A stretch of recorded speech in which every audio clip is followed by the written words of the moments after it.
So guys, good morning! So, for today's video, matughong or mahimo na naman kita sang panghaplas ni nanay sa tuhod niya.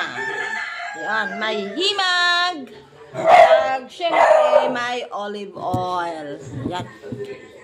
100% extra virgin olive oil. So, mabisa sa mga panakit kakatawan ha. Dogalibod ako kapito-pito ba? Tughungo naton. Ka-olive oil, ayan. Extra virgin olive oil, 100%.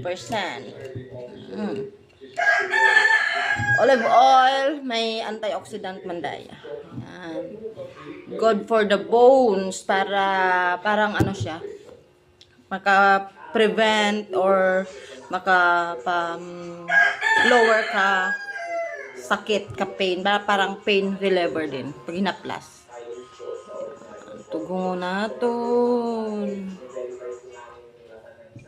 Oh. Sarap-sarap.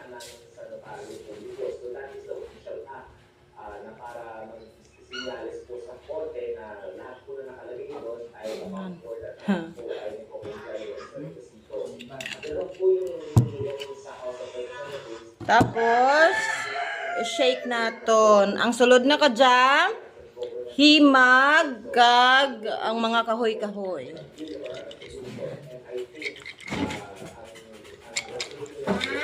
Bisan sa mga pilas-pilas ginagamit, very good.